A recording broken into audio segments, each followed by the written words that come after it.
Hello and welcome to Bags of Action. My name is Pete and this is a 5-minute Bags of Action review of In the Line of Duty from 2019.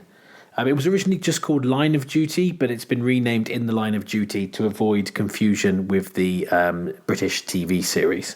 So here's the premise of this movie, which I saw on Netflix. A disgraced cop teams up with a live streaming news broadcaster to try and save the police chief's kidnapped daughter. Now, this was directed by Stephen C. Miller, who also directed Escape Plan 2, Marauders and Submerged.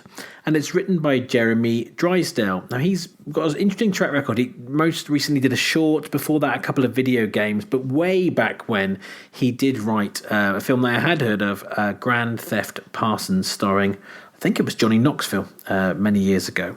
So who stars in this one? Who stars in the Line of Duty? Aaron Eckhart from The Dark Knight, Olympus Has Fallen and Battle Los Angeles is in the lead role. Alongside him is Courtney Eaton from Mad Max Fury Road and Gods of Egypt. The always excellent Giancarlo Esposito, who is of course Gus Fring from Breaking Bad and Better Call Saul, recently seen in The Mandalorian and before that in the Maze Runner movies. Dina Meyer from Turbulence, Star Trek Nemesis, and Starship Troopers, of course, is in this movie, along with Ben McKenzie. He plays James Gordon in TV's Gotham and was also in Southland and Lessons in Love. And Jessica Lu is the other person that rounds off the main cast. She's been in lots of short films and countless numbers of TV episodes. Now, I knew very little about this going in, but I knew Aaron Eckhart starred in it and I like him, so I thought I'd give it a go. But then I had some pretty mixed feelings when I saw the name of the director. Stephen C. Miller directed Escape Plan 2, which I absolutely hated. But I thought, I'll still give this a go because Eckhart's in it, Esposito's in it, so I went into it with a half-open mind but with a few concerns. Now, this film is relentless. It throws you straight into a nerve-wracking chase, and the film never really lets up after that. It's been a long time, I think. Maybe Extraction comes closest as a film where you just, or John Wick 3, where you feel like there's forward momentum at all times. There is action consistently throughout the story, and it's at a breakneck speed as Penny, the disgraced cop, and the online reporter that he meets, they have to rescue the girl against the clock. So the premise is quite a simple one, but that extra factor that they've only got a certain number of hours, I think it's 65 hours to save the girl, really helps ramp up the tension. They cleverly cast a stuntman actually as the antagonist in the opening scenes, and that means they could push that scene further, and Eckhart does a great job in the physical side of this movie too, not something he's necessarily known for. Are there any negatives to this movie? Well, it does lean a little bit too hard into the whole citizen journalism side of things. And sometimes the dialogue is a bit cringy, especially when it's given to the younger characters. It feels a bit forced. You know, like an older person's take on how they would speak. And it's not just the citizen journalist. As a young boy that Penny's character knows, who's in the start and the end of the film. And some of his lines are a little bit, don't quite work for me either.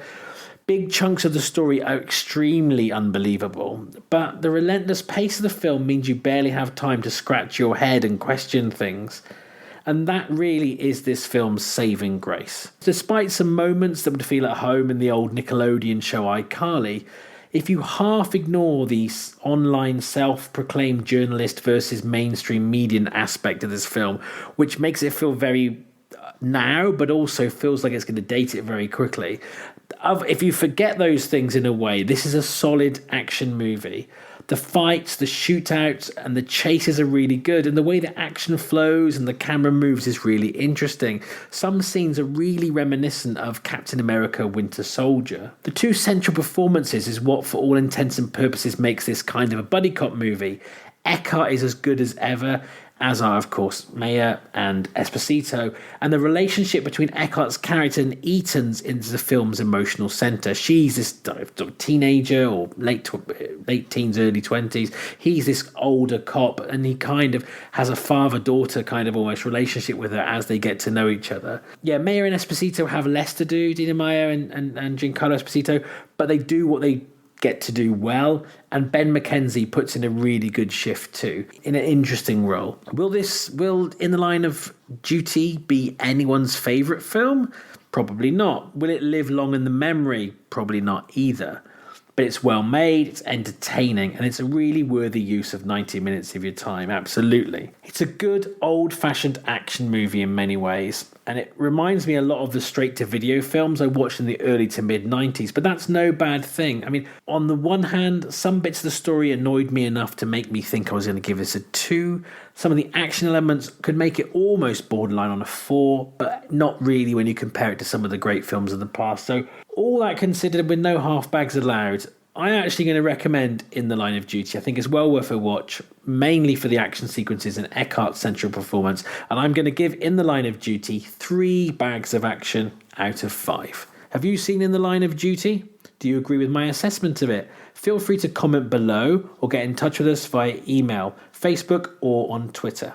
We have new episodes coming out weekly alongside our full-length podcast with my co-hosts. Don't forget to give us a like and to subscribe to our channel and hit that bell for notifications. Bags of Action will always be free, but if you'd like to donate something to keep the lights on and to keep us doing more episodes, then please go to our Ko-fi account and donate there. Thanks very much.